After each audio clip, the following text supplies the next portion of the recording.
Hello and welcome to First Dates and Soulmates, where we'll be talking about beans, peens, and all the in-betweens.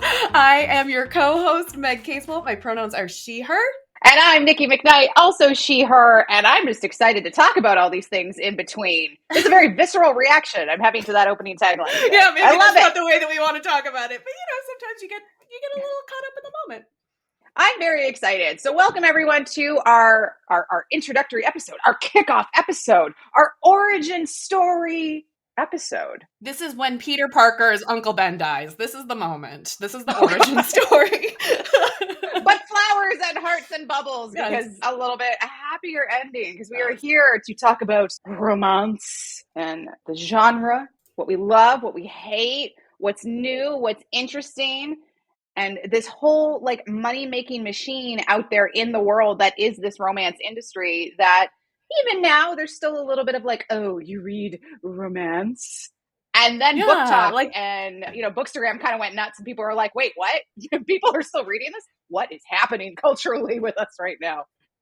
Right, like I literally this week had coffee with some of my girlfriends who all write romance, and we walked down the street to the local bookshop, and they said to the owner of the bookshop, "Can we do an event here?" And he was like, I don't think it's going to sell. Sounds like a waste of your time. And we're like, oh, because you have no idea what's happening in the demographics of the genre. Sorry that we wanted to make you money. Rude. Anyway, let's hop right in and say why we are talking about this, why we decided to do this, and kind of where we're going. So you and I, we both have day jobs as entrepreneurs running our own businesses. We met about 6 months ago at an in-person conference and sat next to each other and somehow ended up talking romance for like 4 hours. It's true. Like, tell me all about the dirty things on your Kindle, Meg. Yes, best friends. Let's go. But by the end of that one dinner, we were like exchanging back and forth all of these like, oh, have you read this one have you read Plowed? And like all of them.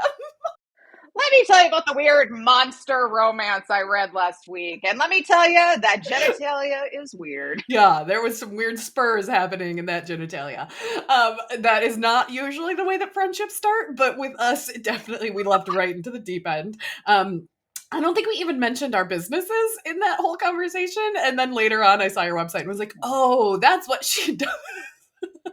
Right. And that's why I think this is an interesting take on a podcast for, folks like us who are entrepreneurs. So often in this age of give anybody a microphone and all of a sudden they have a podcast, you typically expect entrepreneurs to be talking about their business. They'll use it as, lead generation. They use it as marketing, etc. And, I had a podcast a couple years ago. It was literally just called Nikki Talks because I did not want to do that. I just wanted to talk about things that interest me. We talked about a bunch of random shit.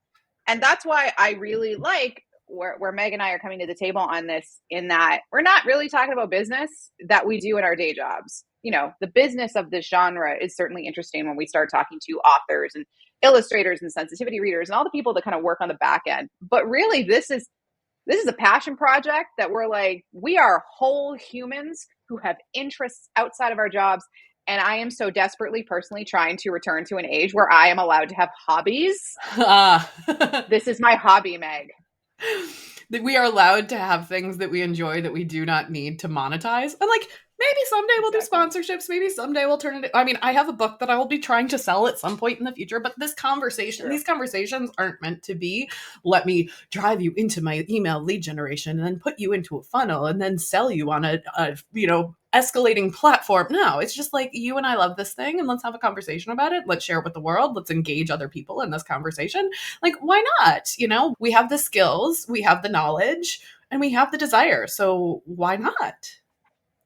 And I love that. And that's an excellent tee up, I think, Meg, into why romance? Why do we care about this? Like, what is our Uncle Ben moment for this genre? I'm just going to run with this. Meg, what is your Uncle Ben moment? What is your origin story with romance as a genre? With romance.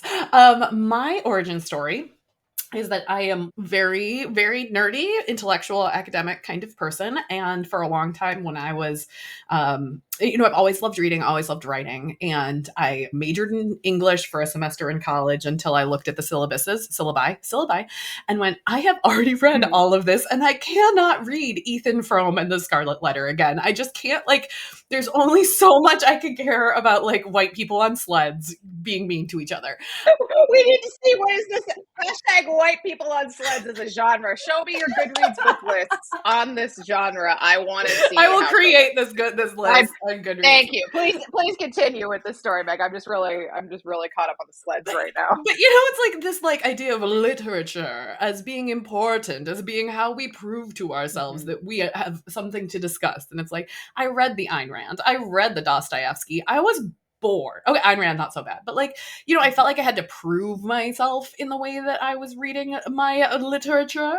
And then I started a business and I read about marketing, and then I became a parent and I read about parenting, and I like just basically stopped reading, even though I always loved it, because I felt like I had to prove my worth as an individual. And then the pandemic started, and I was like, I watched the entire Marvel Cinematic Universe in like a week because I was so like, I needed to escape reality. You know what I mean? Like, and like Endgame had just gotten to Disney Plus, and so it was like it was a really good escape. And then I got to the end of that, and I was like, well, what now? And I had a friend who recommended a romance novel, and I went and read that. And then I read the whole back catalog of Christina Lauren. And then I just sort of like dove into the escapism of romance, because not only are they like, especially a lot of romance isn't necessarily, but can be fairly lighthearted, can be a little bit fluffier to read. But also, it was such a dark time, and I needed the happy ending. I needed to know that I was working towards some sort of joy, some sort of positivity. Like, that was the escape that I needed. And so I went from, in 2019, I think my Goodreads had me reading 9 books, like 11 books. 2020, I was at 150. In 2021, I was at 250. Like, it just became my escape. Became the space where I was able to be myself again and to read for pleasure instead of feeling like I had to read to prove something to myself. Ooh, we are allowed to like cupcakes. Yes. And the cupcake equivalent, even if, there's I don't want a protein cupcake. I don't want a keto cupcake. I want a real fucking cupcake with butter and sugar, and I am just going to enjoy it. Thank you very much for my book metaphor. All right. And what about you, Nikki? How did you come to romance? What does it do for you? I blame my mother. As a woman of a certain age, my mother was born in the late 50s. So she was definitely of that generation that like got those big, heavy paperback romance books. And they were things like, Danielle Steele and these really kind of like, I'll say like more overwrought kind of books. But anyway, she had a lot of these around the house, and I was reading from a very, very young age, just generally speaking. And I remember I was like 11 or 12-ish, and I wanted something to read. I had already read every single Nancy Drew and Hardy Bowie book and Babysitter's Club book that was in my house. I'd even gone into Sweet Valley High, and I was I read all the Sweet Valley Highs. Well, no. There you go. So I was like, I need something new. And I found a book of my mom's. And the first one I remember reading, and there is an episode where we talk a little bit more about this book specifically in terms of it being my first romance read, but it was Nora Roberts. I read a Nora Roberts book first. And that kind of, I was like, oh, I really like this. And being the prepubescent person that I was also just a little confused and titillated by some of the on-page happenings. Oh, titillated, I was a little bit confused. Right, like I had never, at that age, you're like, what is sex? What is relationships? What is romance? Because at that point, all you've really seen is, Disney movies and, Power Rangers. So like that was really confusing to me. But I do remember really liking, I'm like, oh, they love each other. This is nice. And I just kind of kept reading books in my mom's collection, and she would take me to the public library, and I would take out hundreds of books and just like be reading these, Harlequins and trade paperback mass-produced romance novels. And I just kind of kept going. And I will say it's pretty much exclusively what I read now. I read a lot of them. And it's just always been my version of the cupcake. It's been my comfort food. I'll usually spend at minimum 3 hours a day reading. It's usually an hour at least in bed when I wake up, an hour before I go to bed, and usually, midday I'll take a break, and I usually just sit on the couch with my iPad and I will read again. So I've been reading for a very, very long time. I love the comfort of it. I love the predictability of it. And it's nice to have something that doesn't have to teach me something, doesn't have to learn me something about marketing. I don't know. It's just nice. Yes, absolutely. To have something that's just for you without feeling like you have to do something with it. Now, what do Mm-hmm. you read? What's your favorite trope? What's your style? Ooh, this is a great question. So previously, like early on when I was probably, I'll say my early 20s, I was really into like contemporary thrillers, kind of like the Karen Robards, Linda Howards, Mm-hmm. and G.D. Robb, like Nora Roberts' like kind of police procedural pen name. I read so much of those. But then at the time, I was also like really into anime, and I found fan fiction. And then Mm-hmm. I found slash fan fiction. And I was like, ooh, this is interesting. And then I started writing slash fan fiction. And then I really just over the last couple of years, like with the introduction of things like Kindle Unlimited subscriptions, which is something I definitely have because I read a shit ton of books per So year much. that financially it would not make sense otherwise. Oh my God, right. But like for me, it's probably queer fiction is what I read the most of. I still love contemporary. I still love contemporary thrillers. I do like a good paranormal, depending on who's writing it. Some of them I'm not so much a fan of, but I do love a good paranormal. I love really big, like interconnected universe ones. Like Lily Morton has some great interconnected universes. Lucy Lennox, the ones that are kind of sprawling out with like Love Actually type connections of like, oh, this woman here is that person's boss, and they're engaged to that person, and this is their best friend, and that's their roommate, and that's their childhood sweetheart, whatever. I just, I don't like a lot of angst. I don't like a lot of trauma porn kind of storylines. I like them light. I like them beautifully written and just like, nice. I like nice. Just want things to be nice, Meg. But what are your kind of like mainstays these days for what you're Oh, reading? good question. I would say that I'm probably like 60% contemporary fiction, contemporary romance, probably like 30% paranormal romantasy, Mm-hmm. like 10% historical. I know a lot of people like dive into historical, they're all Regency.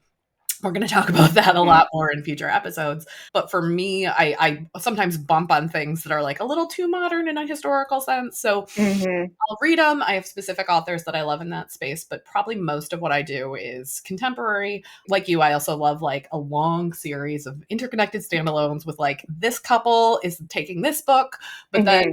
they're connected to this one, and oh, they used to date, and now Yeah. they work in the same office space, Mm-hmm. and oh, he's her boss, but they're not good, but not boss employees not always Mm-hmm. my scene. But like one of the ones that I'm working on right now is like they live in the same building, like she's in the penthouse and he's in Mm-hmm. the basement, like some of Yep. those types of relationships.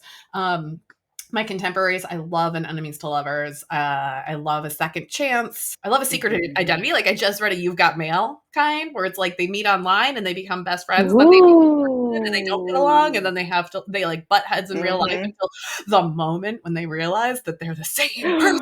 Like I love that reveal. That's on my to write What's that Meg list. Ryan line in like You've Got Mail? I hoped it was you. Oh man, my Ryan.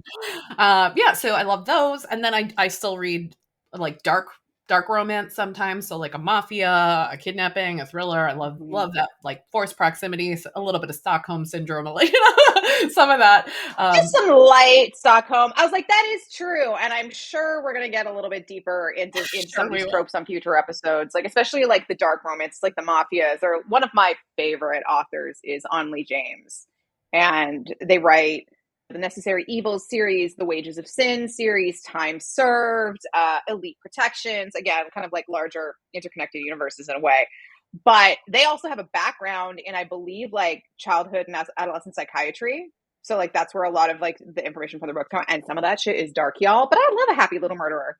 And Like, yes, I think thank there's you. something about reading a thriller versus reading a romance thriller where it's like I can read a thriller Yeah. and like be on the edge of my chair, but also have that like dark feeling in my gut of like someone's gonna die. Like, and I don't Yes. know how this is gonna work out, and I don't. I have more anxiety around it versus like a romance thriller. Romance thriller.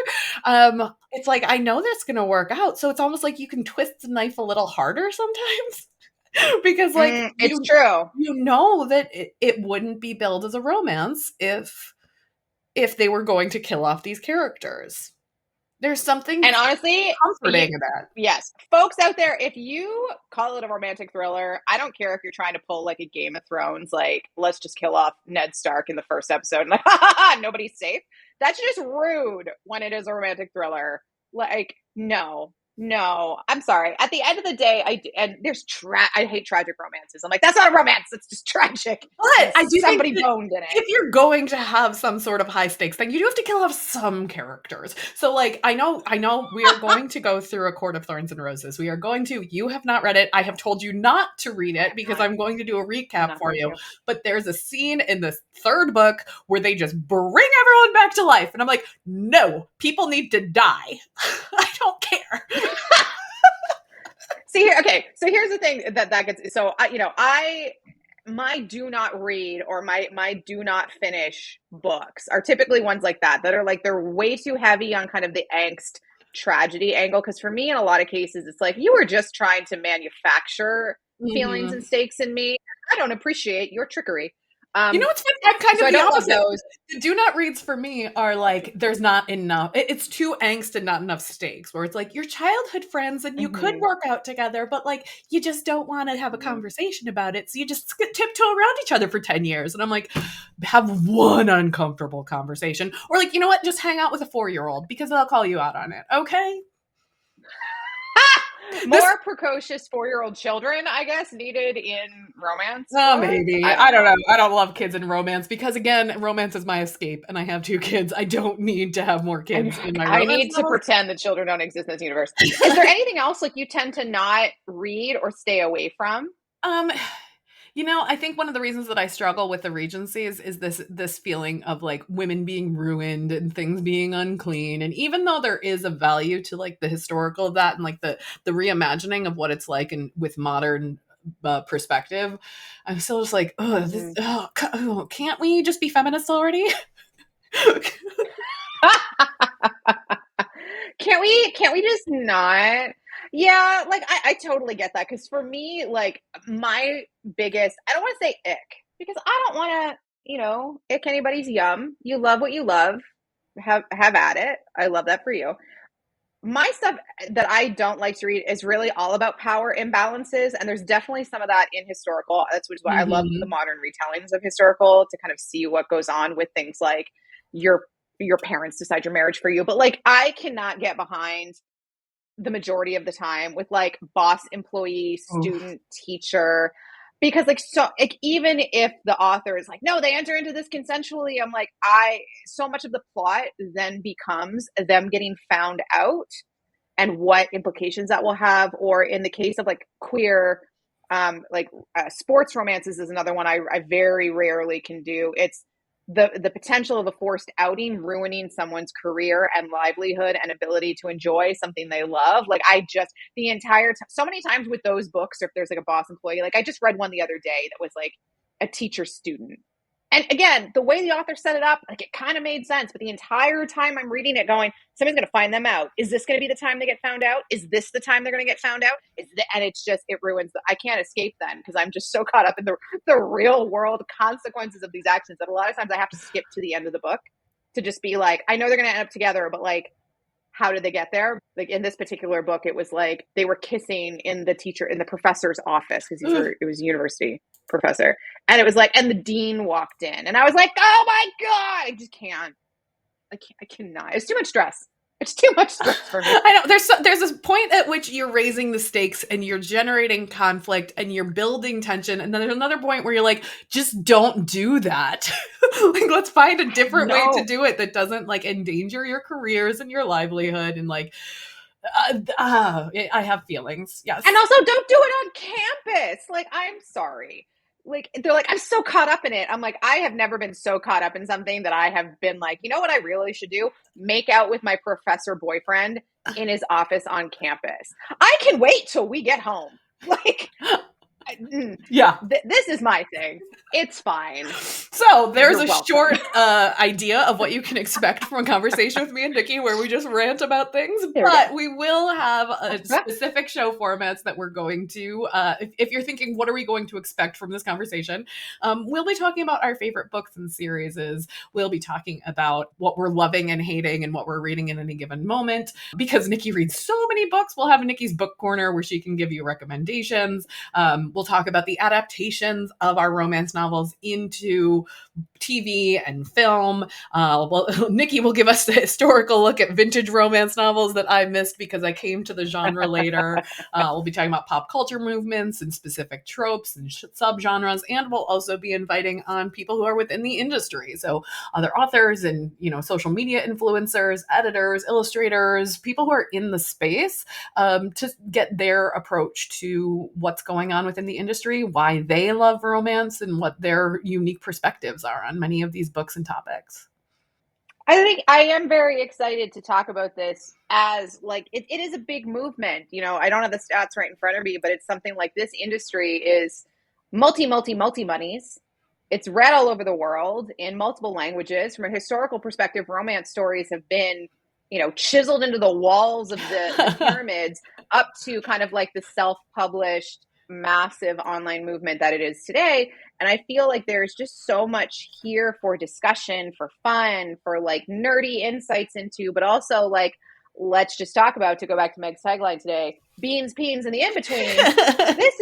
This environment is rich for discussion and giggles and what the fuckery. So I think we're going to have a lot of fun, and I am excited to be surprised by what comes up.